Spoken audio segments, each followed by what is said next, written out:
Olá viva, já chegou o TPA Ciência. Hoje vamos falar sobre Zero Trust. Num mundo onde os ciberataques são cada vez mais sofisticados e a circulação de dados atinge volumes monstruosos, o modelo de segurança Zero Trust tem vindo a emergir como uma das respostas mais eficazes para proteger informação sensível.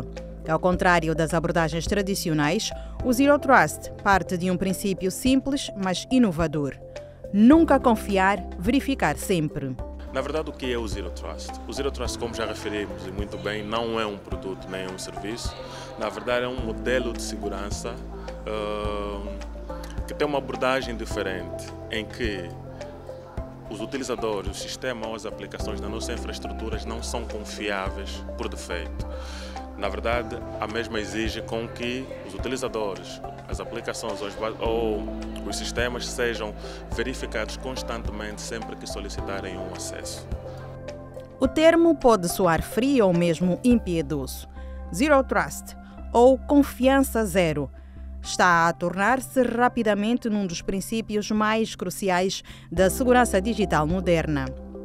Numa era de mobilidade, nuvem e ataques cada vez mais sofisticados, a confiança implícita deixou de ser viável. A segurança não pode ser vista como algo que é tratada num único ponto dentro da nossa infraestrutura. Nós falamos em múltiplas camadas de segurança, portanto, há que existir vários níveis de segurança dentro da nossa infraestrutura, começando do mais básico até ao nível aplicacional. Estamos a falar da segmentação das nossas redes. As redes precisam ser segmentadas. Não é aceitável que hoje em dia ainda temos instituições em que qualquer utilizador dentro da infraestrutura consiga alcançar qualquer servidor, consiga ter acesso a qualquer sistema. Já não é aceitável. Portanto, a segurança não limita-se a um único elemento ou do perímetro ou qualquer ponto onde ela estiver, mas é algo que deve ser implementado em múltiplas camadas, tanto que hoje em dia qualquer sistema que nós adquirimos tem funcionalidades de segurança, justamente para ajudar-nos a melhorar a nossa postura de segurança e não dependermos de um único elemento da infraestrutura para salvaguardar a infraestrutura no seu todo. Durante décadas, a segurança cibernética baseou-se num modelo simples: proteger o perímetro da rede. Tudo o que estivesse dentro da rede era considerado seguro. Mas com a transformação digital, o perímetro praticamente desapareceu. Colaboradores que trabalham a partir de casa, de aeroportos ou restaurantes, aplicações e base de dados dispersas entre servidores locais e plataformas na nuvem. Resultado, a porta de entrada para os dados ficou aberta, mesmo sem intenção. Com a evolução dos ataques cibernéticos, ela começou a tornar-se cada vez mais ineficaz, porque começamos a perceber que mesmo os nossos colaboradores, os nossos sistemas internos apresentam um grande risco à nossa infraestrutura. Portanto, assumirmos por defeito que temos uma infraestrutura segura porque os nossos utilizadores conhecem as nossas normas deixou de ser 100% eficaz. Por esta razão, houve a necessidade de verificação contínua dos acessos aos nossos sistemas, às nossas aplicações, de forma a garantirmos que os utilizadores que estão a aceder às mesmas sejam efetivamente autorizados. Na prática, Zero Trust significa verificar rigorosamente cada tentativa de acesso, seja ela feita por um funcionário, aplicação ou sistema automatizado. Cada pedido é avaliado com base no contexto, localização, hora, tipo de dispositivo, histórico de comportamento. A segurança deixa de ser um muro e transforma-se num ecossistema inteligente, dinâmico e adaptativo. Ela é aplicada através da implementação de diversas soluções em diversos pontos da nossa rede. O objetivo principal é reduzir no máximo a exposição ou acesso indevido aos nossos sistemas sempre que forem solicitado qualquer acesso aos mesmos. Este modelo de verificação constante exige o uso de autenticação multifactor, controle de acessos com base em funções, monitorização contínua e uma segmentação rigorosa da rede. Mas mais do que tecnologia, trata-se de cultura organizacional. Por exemplo, em condições normais, a camada de gestão gosta de ter acesso a tudo. O diretor tem que aceder a tudo. Mesmo não precisando ter acesso ao sistema Y, A e B. O Zero Trust, na verdade, traz uma abordagem diferente a este paradigma e, portanto, nas instituições tem existido muita resistência porque o diretor X ou Y quer ter acesso a toda a informação, efetivamente não precisa de ter acesso a toda a informação para executar as suas atribuições. O que o Zero Trust traz é o princípio de privilégio mínimo. Portanto, devemos assegurar que os utilizadores tenham apenas acesso à informação que precisam, à informação ou sistemas que precisam para executar as suas tarefas. Muitas organizações ainda hesitam em adotar este modelo por receio de investimento ou da complexidade técnica. A resistência em adotar modelos de gestão mais eficazes acarreta riscos como a violação de dados, cujo custo muitas vezes é alto. O Zero Trust, na verdade, não muda por completo o que já temos feito durante esses últimos anos. Na verdade, ela complementa e melhora o nosso posicionamento no quesito relacionado à segurança. Porque, vejamos, durante muito tempo o nosso foco era a segurança do nosso perímetro. Por quê? Porque nós tínhamos os nossos utilizadores, as aplicações, as bases de dados e vários outros servidores dentro de uma infraestrutura sob o nosso controle administrativo.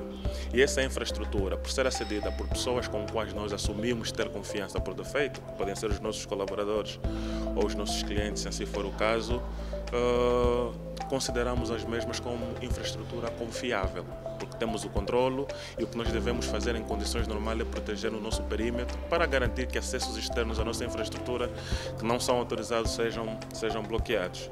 Em 2023, por exemplo, o relatório da IBM sobre o custo de violações de dados estimava que uma única ocorrência poderia custar, em média, 4,45 milhões de dólares. Para empresas europeias sujeitas ao Regulamento Geral de Proteção de Dados, as multas podem atingir os 20 milhões de euros ou 4% do volume de negócios anual. Com o surgimento de novas tecnologias, cloud e por aí fora, o nosso perímetro deixou de ser o que era convencionalmente. Hoje em dia não temos a nossa infraestrutura toda em um único local. Nós temos infraestrutura na cloud, por exemplo, em que nós temos ou as nossas aplicações ou os nossos dados armazenados na cloud. E temos igualmente dispositivos que nós não usávamos para aceder à nossa infraestrutura, como os dispositivos móveis. Tradicionalmente tínhamos os desktops, os nossos laptops nas nossas infraestruturas, todos os dias de manhã tínhamos que ir trabalhar, mas hoje não é a realidade. Nós temos colaboradores a trabalharem remotamente e que precisam manter o mesmo nível de segurança e acesso que têm quando estão conectados à nossa rede. Que garantia nós temos quando um colaborador está-se a conectar a partir de um país diferente? Será que é o nosso colaborador? Será que não foi comprometido e alguém está a tentar conectar-se à nossa infraestrutura por obter as credenciais do nosso colaborador por alguma razão? Por esta razão, paramos de olhar do paradigma de segurança do nosso perímetro. Agora falamos de segurança para além do nosso perímetro. Por quê? Porque hoje em dia temos vários pontos de acesso à nossa infraestrutura e existe a necessidade de garantirmos que o acesso à nossa infraestrutura seja feito de forma segura, não apenas validando as credenciais do utilizador, mas usando outros mecanismos, como, por exemplo, a postura do dispositivo que o colaborador, neste caso, ou o utilizador, está a usar para conectar-se à nossa rede. É um dispositivo que está em conformidade com as nossas regras de compliance, por exemplo, de segurança. Portanto, este é o paradigma que o Zero Trust trouxe às instituições. Apesar dos desafios, o número de organizações que estão a migrar para arquiteturas Zero Trust está a crescer. Gigantes da tecnologia como a Google, Microsoft e Amazon já seguem esse caminho há anos. Mas a tendência começa a chegar também às pequenas e médias empresas, especialmente nos setores da saúde, finanças e energia, onde a proteção de dados sensíveis é crítica. Afinal de contas, se formos a avaliar, o Zero Trust é nada menos do que desconfiança num mundo onde a ameaça não tem rosto, fronteiras ou até mesmo limites.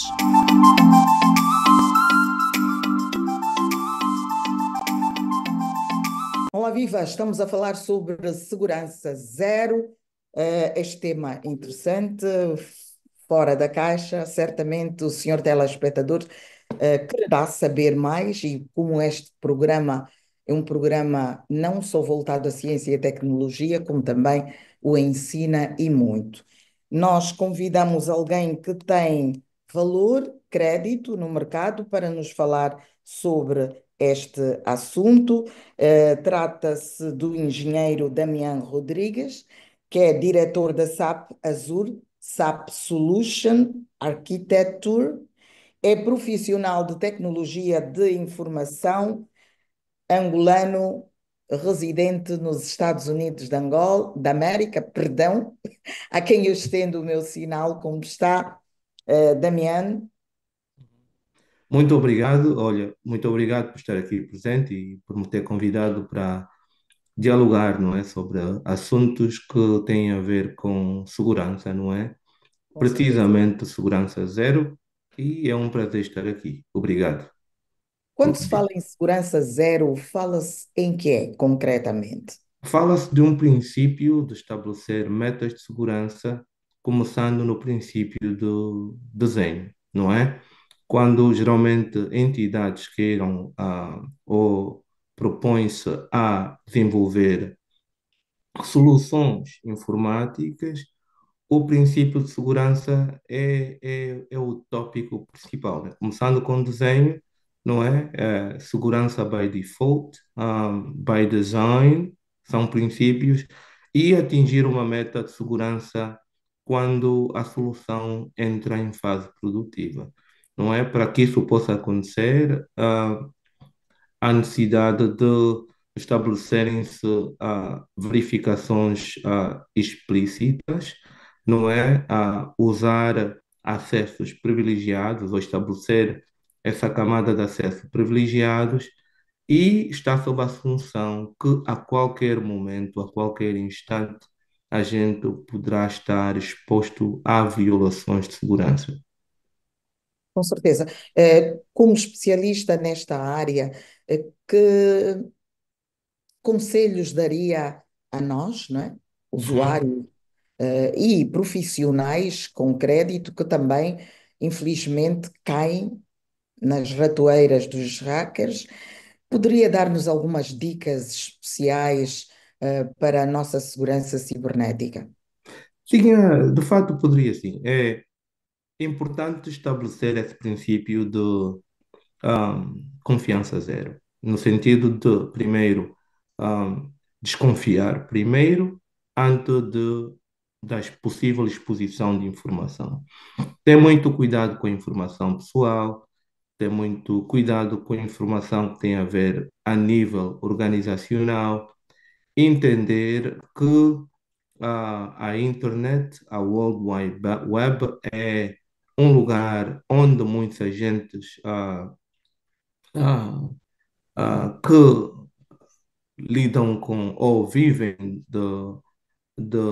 da exposição da vulnerabilidade a nível organizacional e a nível pessoal para poderem, não é, atingir os seus objetivos. Primeiro princípio é entender, não é, se os nossos dispositivos estão seguros. Segundo, é entender qual é a dimensão da nossa exposição com relação a aplicativos, com relação à arquitetura que a gente utiliza a nível organizacional, de modos a poder estabelecer esses princípios de segurança zero, considerando que, se for um usuário, não é? Importante é entender que a identidade do indivíduo esteja segura e como é que o indivíduo poderá estabelecer essa segurança a nível individual. É a nível do dispositivo, primeiro, a nível de aplicativos, e enquanto vai navegando na internet, saber quão exposto a nível de informação, a nível de dados, o seu perfil está, não é? A nível de vulnerabilidade.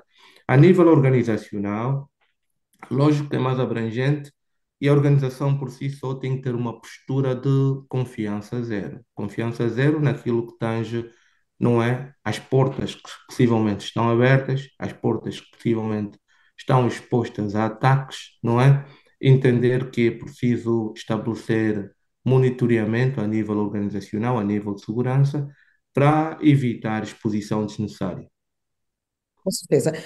Como profissional nesta área, no seu dia a dia, certamente saberá que, do mesmo modo que a tecnologia começa a despertar para a questão da segurança a nível do Uhum. espaço, das TIs, enfim, há também há este evoluir do lado dos cybercriminosos.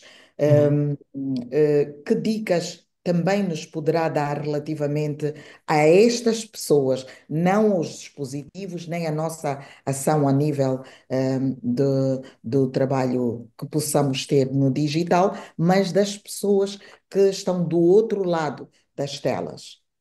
As pessoas que estão do outro lado das telas a eventualmente poderem ahm, atingir os seus objetivos quanto a ataques cibernéticos, né? É informar essas pessoas que, a nível organizacional, a exposição de dados constitui crime, não é?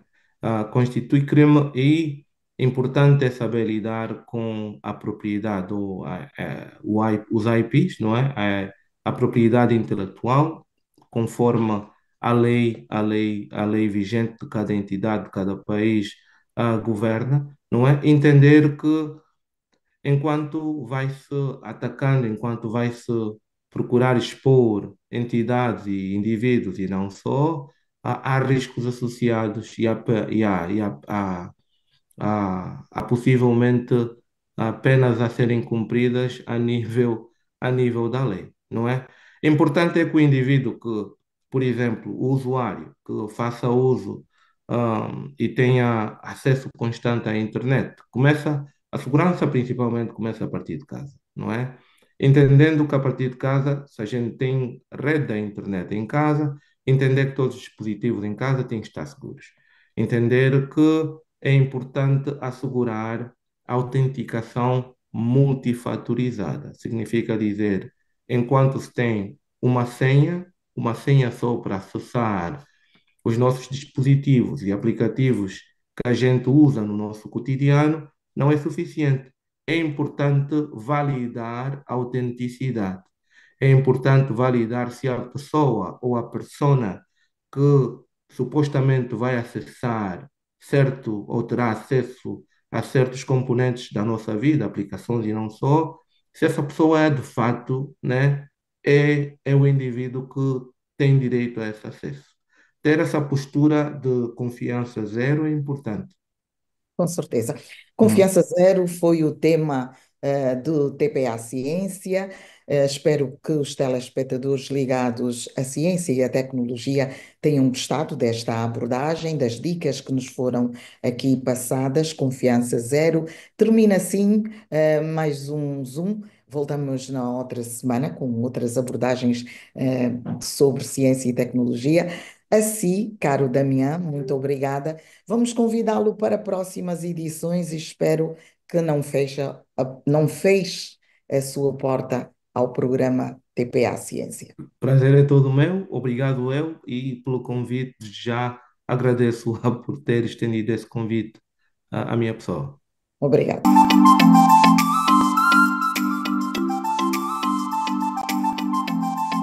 Momento para um breve intervalo e na segunda parte vamos continuar a esta interessante abordagem.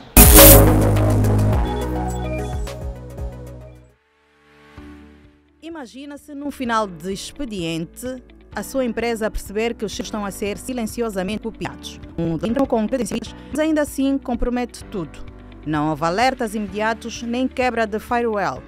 Tudo parecia normal até que deixa de ser. Imagina que a credencial de um utilizador com privilégios elevados seja comprometida. E já temos vários casos de credenciais. Hoje em dia é quase que fácil ter a credencial exposta. Por exemplo, se estiveres a utilizar um dispositivo não seguro para conectar-se, um dispositivo comprometido por um keylogger ou qualquer outro malware que acaba por expor as tuas credenciais na dark web, e isto é um negócio hoje em dia, as credenciais são vendidas na dark web. Portanto, se estivermos a tratar de um utilizador com privilégios elevados à nossa infraestrutura, não tivemos mecanismos adicionais de segurança, como um segundo fator de autenticação, por exemplo, ou uma validação da postura do dispositivo com o qual o utilizador está-se a conectar, pode dar-se o caso que, em caso de comprometimento desta credencial, o atacante terá acesso a sistemas com informações sensíveis à instituição. No contexto do Zero Trust, os dados são ativos centrais e sensíveis. A sua proteção não depende apenas de quem tenta aceder, mas também do contexto, do comportamento e da classificação da informação. Quando falamos de Zero Trust, ou seja, zero confiança, entramos exatamente neste conceito, que é onde é que confiamos, onde é que estão as fronteiras e as barreiras de confiança. E posso dar um exemplo prático e depois continuaremos a desenvolver o tema. Por exemplo, eu tenho pessoas assim, na minha empresa, não, se a pessoa não é da empresa, não pode ter acesso a uma série de informação confidencial da empresa. Mas quantas vezes acabamos por contratar alguém que acabou de chegar na primeira semana, não sei se é leal, ainda não conheço bem, e logo na primeira semana, por exemplo, damos acesso a todo o espólio da nossa informação em formato digital. Se calhar é aí que temos que pensar, bom, não é por esta pessoa ter acesso à empresa que deve ter acesso a tudo. Já está dentro da empresa, tem um computador da empresa, tem acesso às pastas partilhadas da empresa. Mas será que tem que ser acesso a tudo? Ou entramos nesse conceito de Zero Trust. Apesar de ser uma pessoa da empresa, vamos gerir os nossos ativos de uma forma que só deva estar a ter acesso a determinado conteúdo quem deverá ter acesso a esse conteúdo. Mas isso precisa então de uma preparação também, de uma preparação que seja centrada nos dados, naquilo que nós chamamos uma abordagem de Zero Trust do conceito, que depois tem muitas formas de se aplicar, nomeadamente com Data Loss Prevention, prevenção de vazamento de dados, que eu só consigo ter se adequadamente classificar quem é que deve ter acesso a quê. Essa abordagem permite aplicar políticas mais incisivas, como bloquear o download de um ficheiro confidencial fora do horário laboral ou exigir autenticação adicional para aceder a dados pessoais de clientes a partir de uma rede pública. É natural que, havendo novos meios, ou seja, meios digitais, em que podemos ter um impacto ambiental e uma funcionalidade operacional relativamente à gestão documental melhorada, é natural que o façamos. Mas nessa transição é muito importante que existam os mesmos conceitos que existiam para a informação, como dizemos antes, a informação classificada, definir quem é que pode e deve ter acesso a quê. E até de uma outra forma, se eu tenho determinado tipo de dados, quem é que acedeu a quê? Ou seja, ter essa informação. Quantas vezes acontece nas empresas, uma pessoa diz assim, olha, alguém que já está a pensar em sair da empresa, então antes de sair vai copiar a base de dados de clientes, os documentos importantes.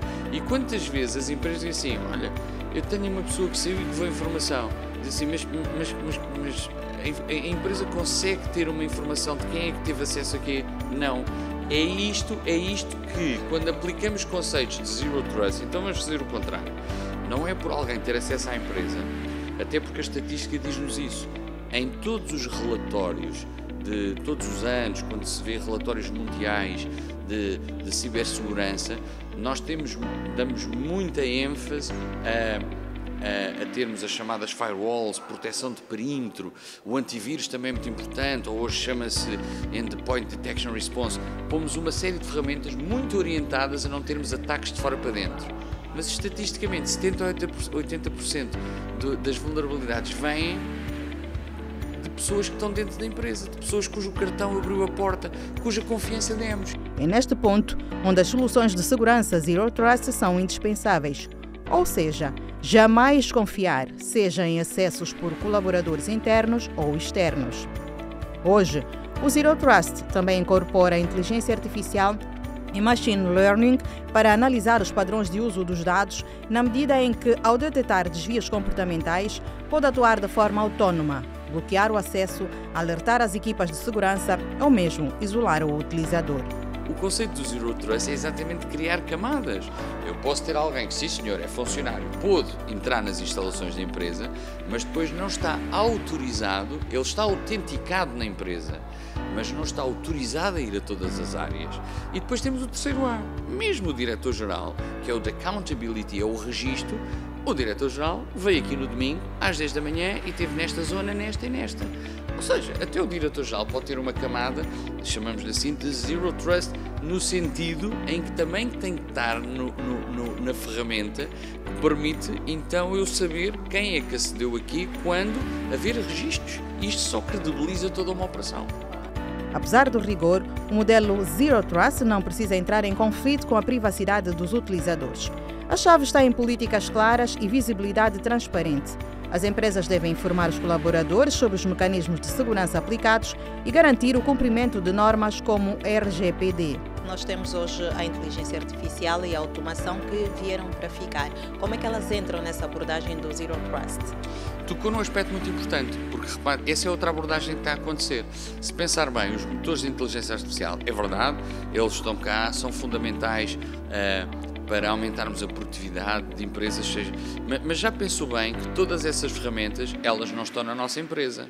Então, quantos funcionários de uma empresa estão a pegar em informação hipercrítica da empresa e, em nome de ser mais fácil o trabalho, estão a carregar essa informação numa inteligência artificial que está remota?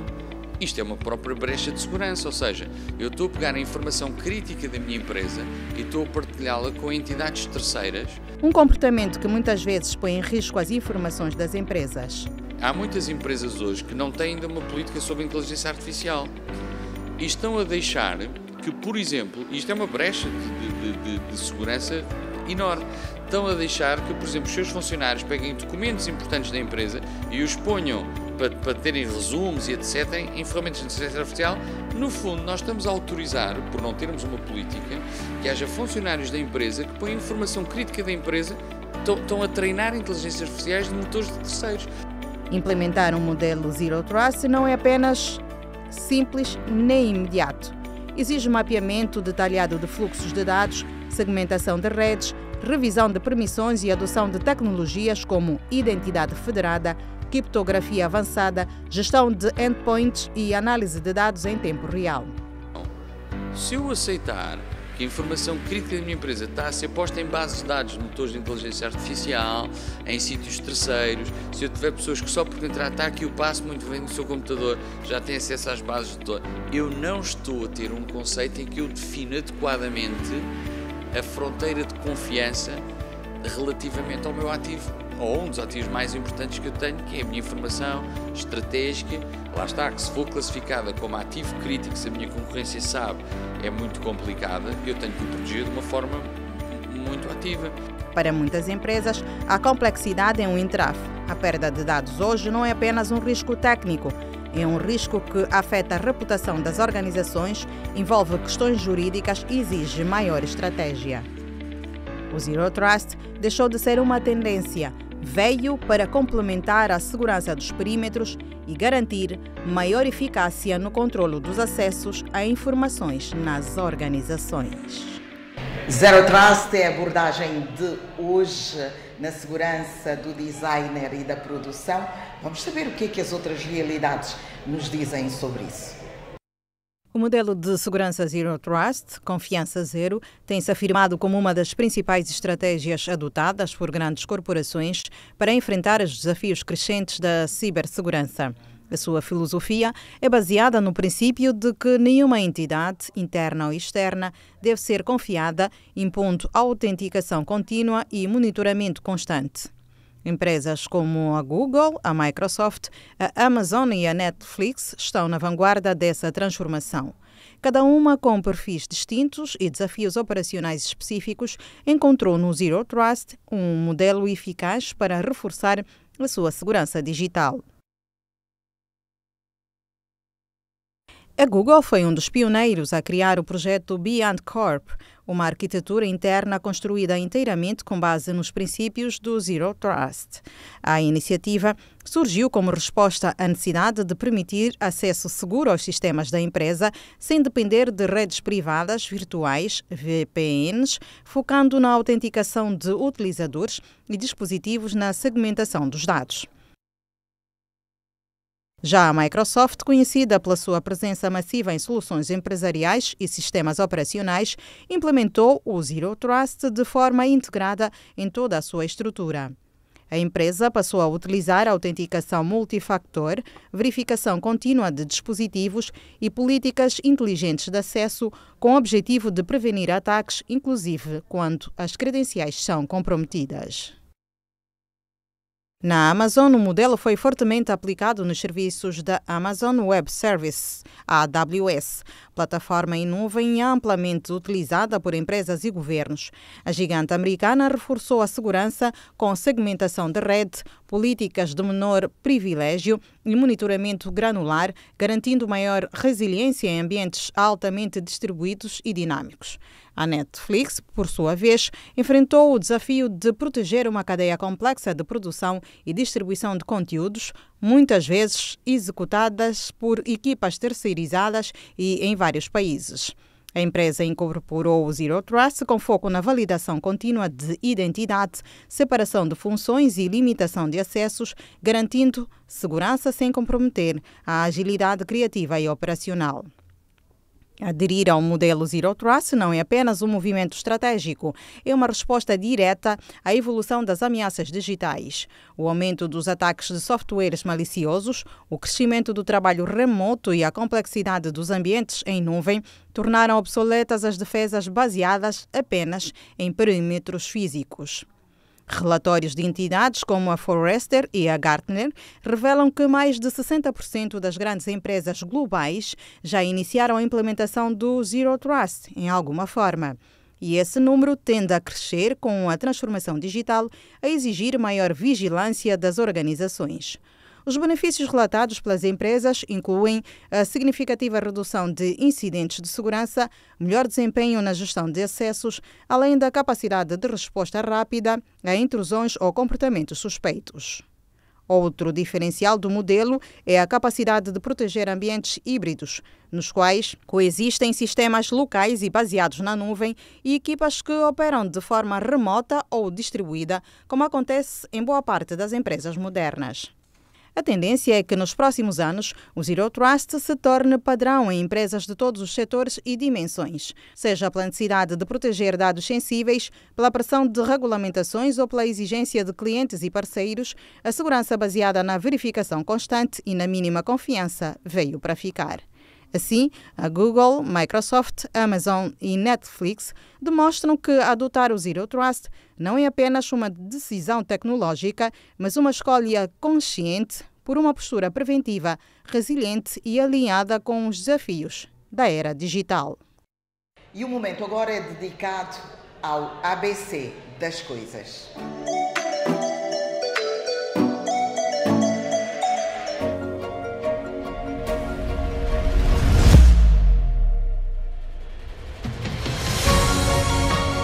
Fundada em 1954, a Cimangola é uma das pioneiras na produção de cimento em Angola.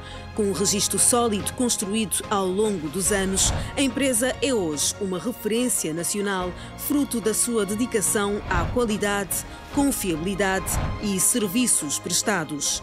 Dizer que é um ativo estratégico para o Executivo. Estamos a dizer que até 2027, quando estamos a levar a Cimangola para uma valorização até os níveis de 500 milhões de dólares, em termos de valorização de Cimangola como empresa.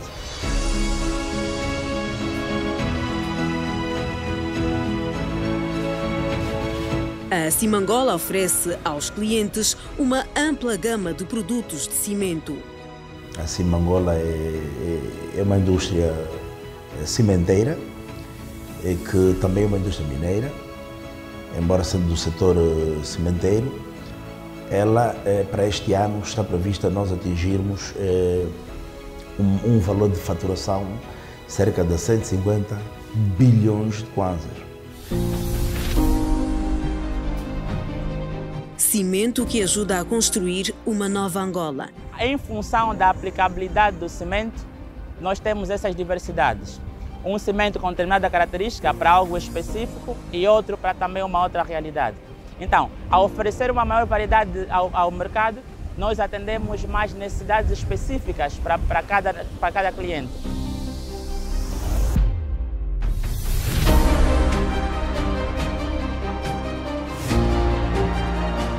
A Cimangola conta hoje com duas fábricas, a mãe denominada como NC1, localizada no município de Cacoaco, província de Luanda, e a NC2, localizada no município do Sequele, província do Icolibengo.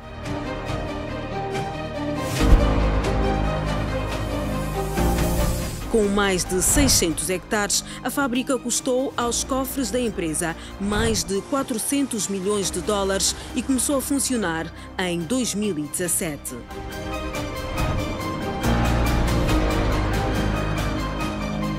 Ainda em construção, a Simangola aditou a formação de quadros nacionais no estrangeiro para responder à necessidade tecnológica que a nova fábrica exigiria.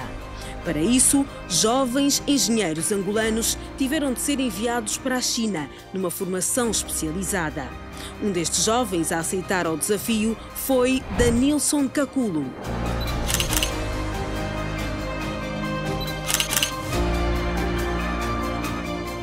Um jovem que, ao longo dos anos, tem se destacado e hoje lidera uma das principais áreas de produção da fábrica. Foi um processo interessante. Eu estou na Simangola agora há 10 anos. Os primeiros 2 foi um período especificamente para a formação. Outros 8 anos estou desde formações on-job. Passei pela cadeia produtiva toda, desde um técnico operador. Agora assumo a função de responsável pela produção de clinker. É uma oportunidade enorme, naturalmente, para qualquer jovem que quer uma oportunidade de crescimento assim. E a perspectiva é sempre o crescimento. Na Simangola, o crescimento é uma constante. E o que a gente procura diariamente é superar-se de formas a poder crescer mais ainda aqui internamente.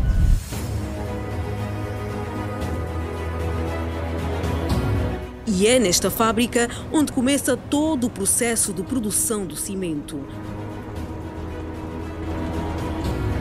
Na sua zona de exploração, são extraídas mais de 60 mil toneladas por semana de calcário e argila, matérias-primas fundamentais para a produção do clinker, elemento central para se produzir o cimento. A produção de cimento começa na área de matéria-prima, onde fazemos a extração do calcário e da argila e sofre uma redução granulométrica, ou seja, uma redução de até 75 milímetros. Esse material é misturado por cintas e vai a uma zona de pré-homogeneização ou pré-mistura. A seguir, essa pré-mistura vai para um moinho de cru e adicionamos aditivos e corretivos também. Ali, o material sofre uma pulverização, ou seja, o material tem uma redução granulométrica mais significativa ainda, de formas a facilitar lá para frente a troca de calor e a clinkerização desse material. Tudo acontece sob um rígido controlo tecnológico. Uma sala de controlo é monitoramento de toda a operação. Depois, o produto é encaminhado até à NC1, a fábrica de Cacoaco, onde são adicionadas outras matérias, como gesso.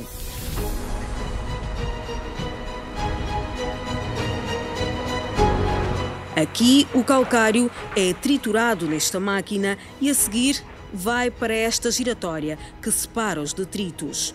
Uma sala de controlo é monitoramento de toda a operação. Até ser embalado, a produção de cimento obedece a 5 passos cruciais.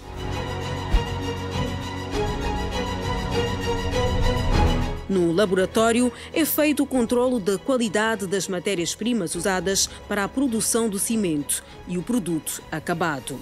Um procedimento crucial tendo em conta as normas internacionais. Todos os equipamentos da fábrica, desde fluxos, amperagens, vibrações, temperaturas, e permite-nos fazer um monitoramento online de toda a atividade que está a ocorrer aqui na fábrica. Igualmente, permite-nos fazer ajustes no processo de formas a garantir a qualidade do produto e a segurança dos equipamentos. Basicamente, nós trabalhamos 24 horas por dia, todos os dias na semana. Uma equipa de produção de mais de aproximadamente 200 pessoas garante a produção da fábrica a tempo integral. Como resultado da excelência, a Simangola tem a certificação ISO 9001, a mais alta qualificação internacional da gestão da qualidade. A ISO 9001 é uma norma internacional que tem a ver com a gestão e padronização dos processos. Portanto, essa norma garante que o nosso produto seja produzido dentro dos parâmetros de qualidade mundialmente aceitos abrir aqui um parênteses para dizer que somos a primeira empresa no setor cimenteiro em Angola com uma certificação na norma ISO 9001. É um cimento certificado, produzido por normas internacionais com processos devidamente certificados. Atualmente, o cimento mais comum produzido pela empresa é o Portland AL 42.5N, normalmente usado para a construção civil. Porém, existem variações, como o cimento composto de alta resistência inicial e puzzolâmico cada um, formulado para atender a diferentes necessidades de construção. Produzimos o cimento 22.5 também. Tudo isso é monitorado aqui. Na verdade, quem faz a qualidade somos nós. A área de qualidade controla apenas. E nós devemos garantir que todo o processo corra dentro dos objetivos, quer seja de qualidade como quantidade.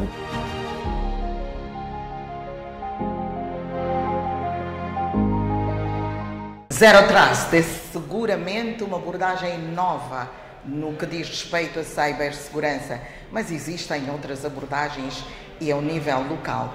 Vamos saber o que nos diz o anexo tecnológico. 24 de junho de 2025. Escola Liceu 14 de Abril. Dia de aulas, dia de festa, dia de estar numa sala diferente.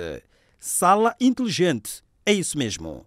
Mas antes, uma recepção à primeira-dama da República, Ana Dias Lourenço.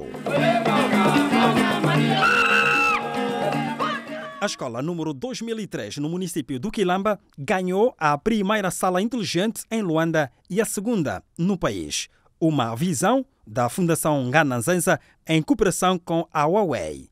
A primeira-dama da República, Ana Dias Lourenço, esteve na primeira fila e apreciou a primeira aula, em que o professor do Liceu Velvicha Mirables, no Namibe, interagia com os alunos do Liceu 14 de Abril, em Luanda. Foi a aula de Biologia e depois a aula de Informática. Um marco a assinalar num percurso da modernização e digitalização do ensino em Angola. Com esta sala, os alunos ficam mais conectados com o país e também com o mundo. Hoje não estamos apenas a inaugurar uma sala. Estamos a inaugurar possibilidades, a inaugurar um caminho que reforça a minha convicção de que a educação é um alicerce mais sólido para um desenvolvimento integrado e sustentável e, fundamentalmente, para podermos buscar mais patriotismo, mais cidadania, mais respeito e amor pelo próximo. É uma sala que vai permitir que os nossos alunos tenham ligação de forma digital com o mundo, por um lado.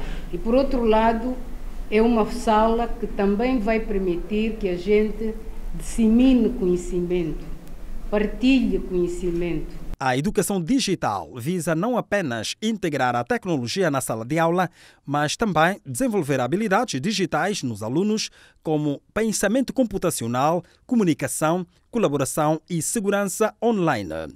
O que se pretende é garantir cada vez mais uma educação de qualidade a nível do país. É uma concretização de uma iniciativa que estamos a desenvolver com a Huawei, no sentido de aliar a inovação tecnológica à nossa missão de dotar as nossas crianças, e em particular os nossos jovens, com instrumentos tecnológicos, sempre na perspectiva de uma educação de qualidade, de uma educação responsável para o futuro deles e para o futuro do país.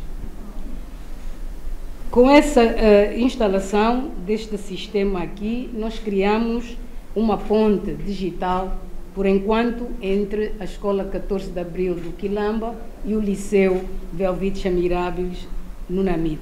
Uma interligação que aproxima saberes, experiências e sonhos, permitindo que alunos e professores consigam partilhar conteúdos e participar em aulas conjuntas. Um impacto real, transformador, que a tecnologia vai exercendo no processo de ensino e aprendizagem numa sala com a inteligência artificial. Fundamentalmente, a possibilidade que temos com o uso desta ferramenta de, digamos, com um professor formar 1000 e tal alunos de uma vez, sem estarem todos na mesma escola e na mesma sala. Portanto, parece-me que para mim, neste momento, é o benefício principal e o maior que nós vamos tirar deste sistema. Se de um lado os alunos têm em mãos a oportunidade de aprender e do outro, desafio para quem deve ensinar. Vai agregar mais conhecimento. Por quê? Porque a partir da aula, numa determinada questão, nós podemos buscar recursos da internet, do chat GTTB, para podermos então aumentar ou agregar o conhecimento numa definição. Para além da interação com o professor, o aluno tem acesso a todo o material didático. O sistema permite também o uso de dispositivos como computadores, tablets e smartphones, como este, em que o aluno consegue assistir à aula em tempo real, mesmo estando fora da instituição. O sistema tem a capacidade de conectar 250 dispositivos. Facilita também o uso de plataformas online, software educacional e outras ferramentas digitais. Nós temos ainda um déficit em termos de material bibliográfico. Com esta sala inteligente, os alunos vão poder ter acesso ao acervo bibliográfico que existe no país e fora dele, os países com quem nós vamos conectar. Por exemplo, nós vamos conectar com o Brasil, com a África do Sul, com Moçambique.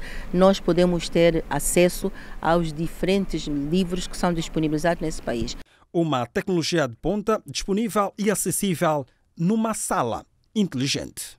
Abriu-se aqui uma janela que vai facilitar e muito o processo de ensino e aprendizagem. Numa primeira fase, mais de 1000 escolas em todo o país poderão beneficiar de salas inteligentes. Pereira da Silva, Carlos Lino, TPA.